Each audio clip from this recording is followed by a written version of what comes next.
Peggy 18.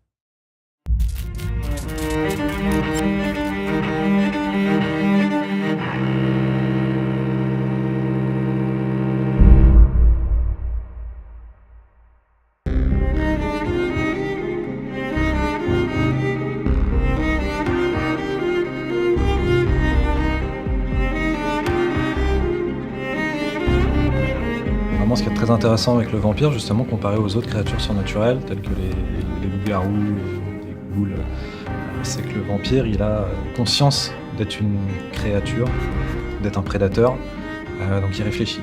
Et c'est ça qui était très intéressant pour moi, c'est que justement, on pouvait exploiter cette notion de dilemme, de choix moraux avec la figure du vampire.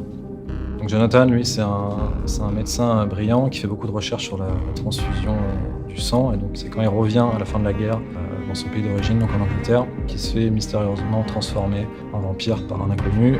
Mais c'est pas évidemment qu'il devient vampire.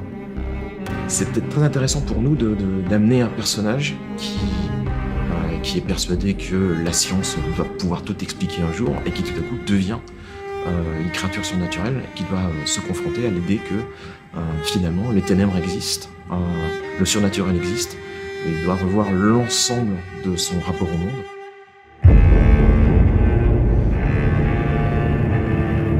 Dans la plupart des jeux vidéo, la règle c'est tu vas devenir le plus fort, tu vas devoir survivre, tu vas devoir tuer. Et c'est très rare qu'on interroge le joueur sur le fait même d'éliminer les individus. Nous, ce qui nous intéressait, c'était de mettre le joueur au cœur de cette dualité, de lui dire tu es un prédateur.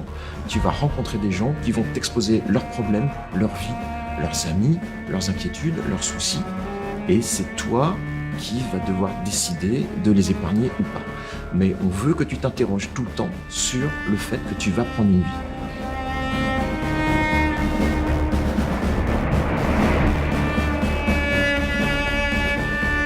Eux-mêmes, les vampires, ne s'appellent pas vampires entre eux. Eux-mêmes s'appellent des Ekon. C'est la branche de vampires dans notre jeu qui se rapproche le plus de la figure traditionnelle. Mais il y en a d'autres.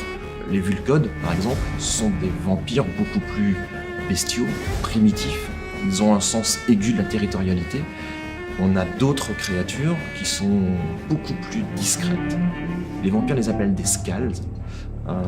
Ils ont tendance à se cacher dans les égouts, dans les grottes. Ils se cachent à la fois des humains et à la fois des vampires. La question de savoir d'où viennent les Skalds, pourquoi tout à coup ils se mettent à pulluler dans Londres, est-ce que c'est lié à la grippe espagnole ou ce qui semble être la grippe espagnole, ça c'est une question fondamentale à laquelle le joueur va devoir répondre.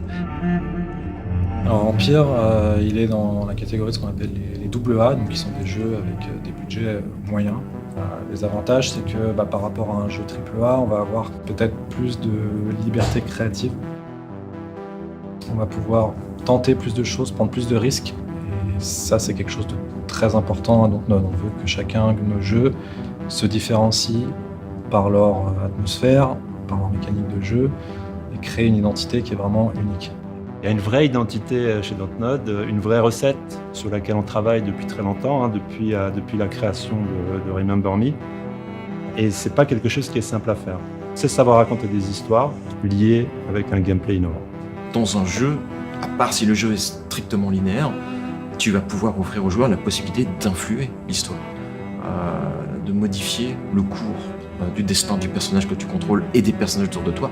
Ça, c'est une liberté que tu n'as pas dans un média comme la littérature, comme le cinéma. Et ça, c'est fascinant de mettre le joueur en situation de décider.